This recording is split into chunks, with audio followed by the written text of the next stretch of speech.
I'm going to walk through the 2007 Gulfstream Crescendo 8356 with you. Starting with the first compartment.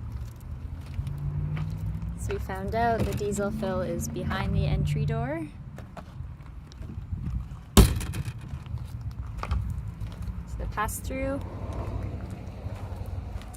Up off to the side, there's a space for an electrical, like for an extension cord, and the coax outlet if you're going to plug in a TV. There's 12-volt ports. There's also a secondary extend and retract for the awning here. The water heaters beside this compartment.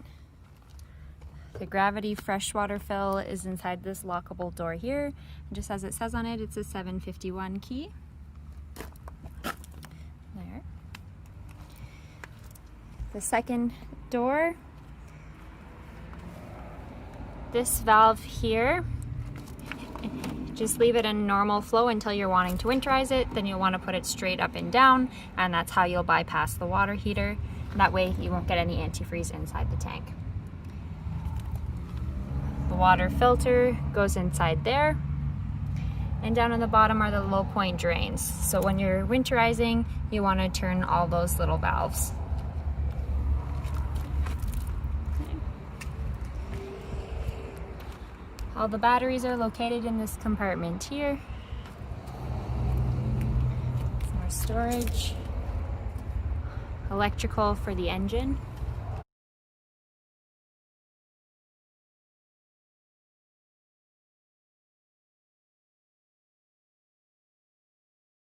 Another storage compartment. The inverter is up to the side. We have the 50 amp cable plugged in right now, but there is a 30 amp adapter and a 15 amp adapter attached to it on the end if you're charging up the batteries at home. And up in the top, there's a couple cable connections. So there's a shore power cable for cable TV at the campground, and the one underneath it in the circle is already for a satellite tripod. So that'll be your coax in for a little satellite, and the cable that's all wrapped around here is actually a coax cable. So it's just a really long coax. Above the dump station compartment is the dryer vent exhaust. So it does have a little flap on it that will open as it needs to.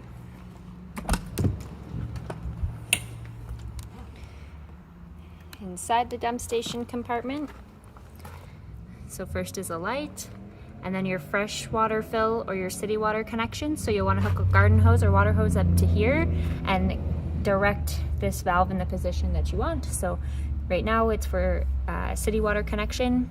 The water will go straight to the faucets from this inlet, and if you want to fill up the tank with water, you can turn it to the side.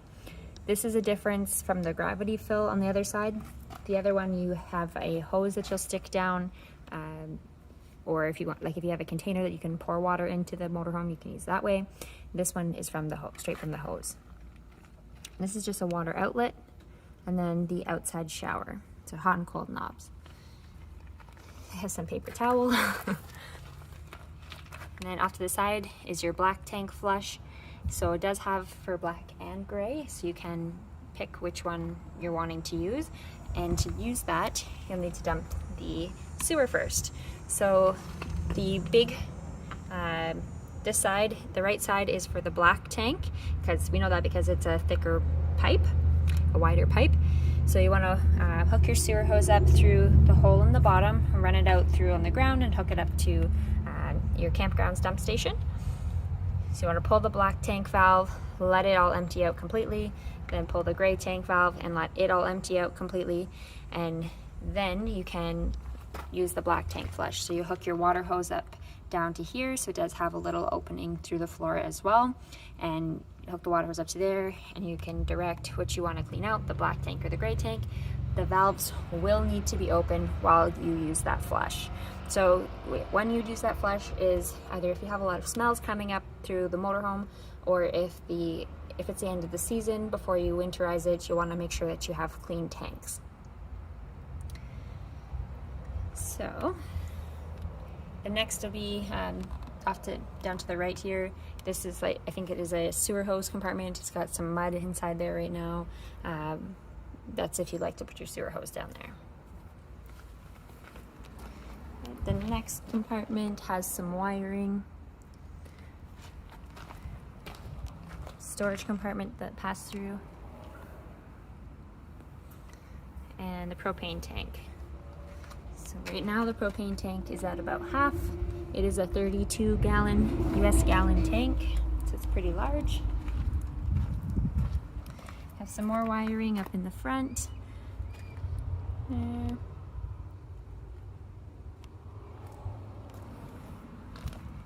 And the generator is in the front compartment.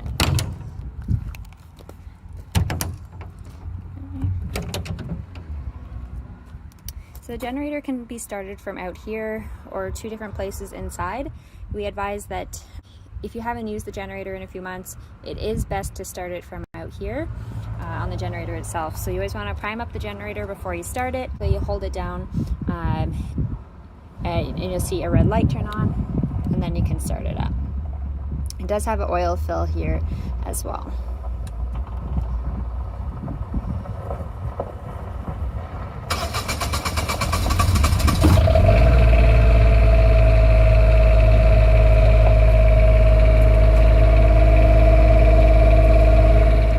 Just inside the step here, there's a few light switches, the battery disconnect, and the awning extend.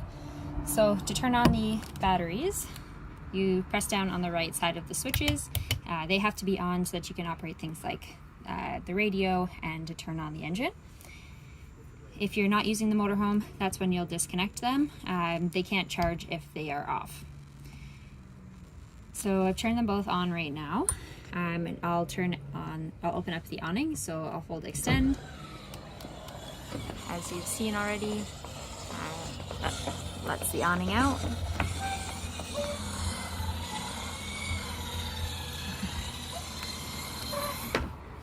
Okay. There. And then back in. So you'll want to put the awning out after you have the jacks down, then the slides out, and then your awning. The next ones there are the porch step light, overhead light, power step, and compartment lights. So the power step is the function for the entry step that's outside.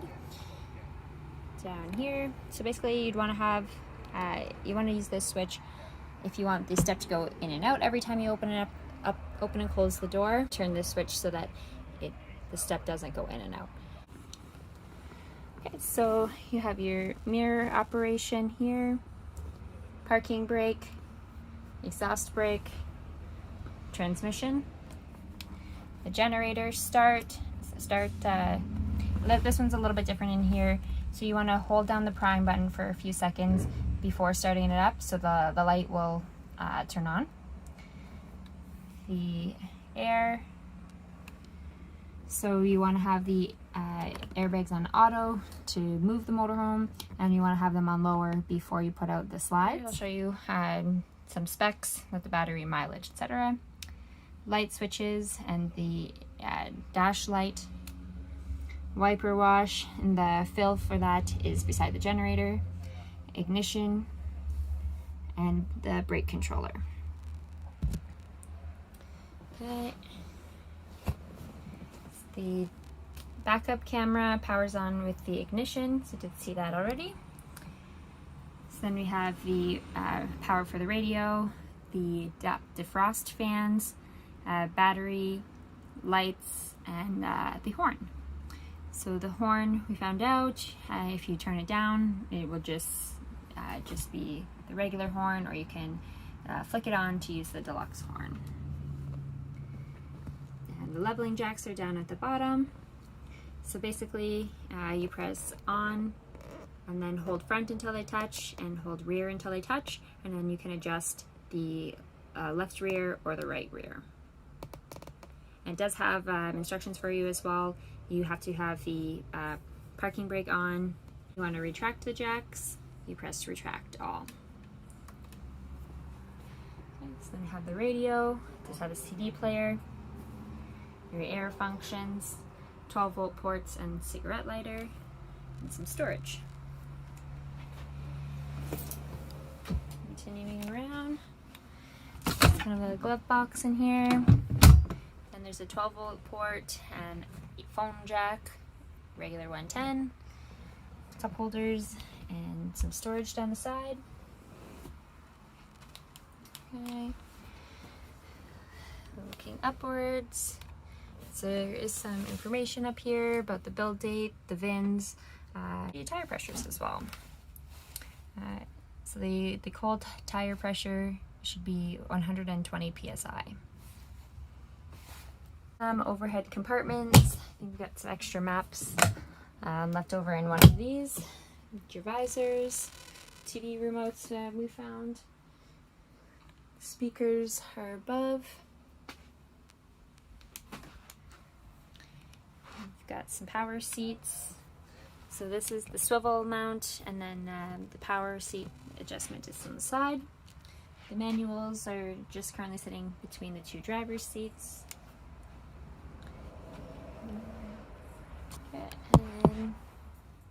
Okay, in the back area, or midship, I guess, there's the fantastic fan operation. So press basically this is your power button, and it goes to auto. It'll open up, and you can adjust the percentage of humidity. Then if you press it again, it'll go to manual, and the third time we'll press it to off. Okay, that's it running right now.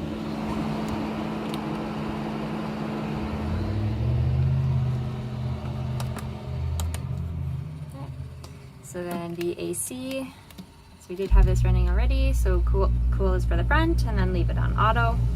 I can select high or low.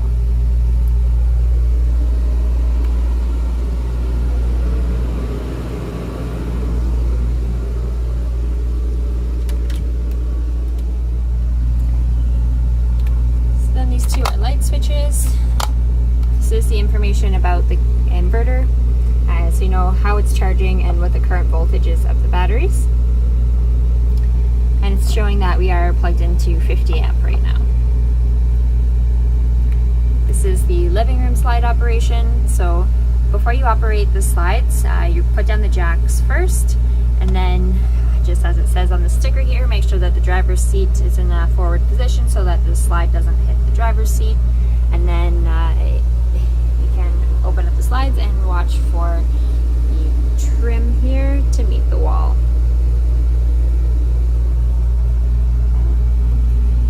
So then you have your water pump, water heater, and level checker. So level checker here, battery is plugged in right now, so it would false read as full. The propane is showing as 2/3. The fresh water is filled up for you, and the gray water is at 1/3 just from testing that out. The water heater, so you don't want to turn that on if you don't have propane, and then the water pump runs on 12-volt power. So the water pump you only need to use if you're bringing water up from the freshwater tank, and you're not connected to the city water. And the generator can be started from back here as well. Okay. So down in the bottom, so you've had both the washer and dryer functions going. So you'll want to just read the manuals about it. It can be a little bit confusing, but the detergent goes in the middle tray. You select the temperature of the water that you want to use, how long you want to dry it, and then you would turn this knob and set it on one of these functions, and it'll wash and dry both of them. And then you would press the power button. So you press power last. Okay. This is open just for drying it out.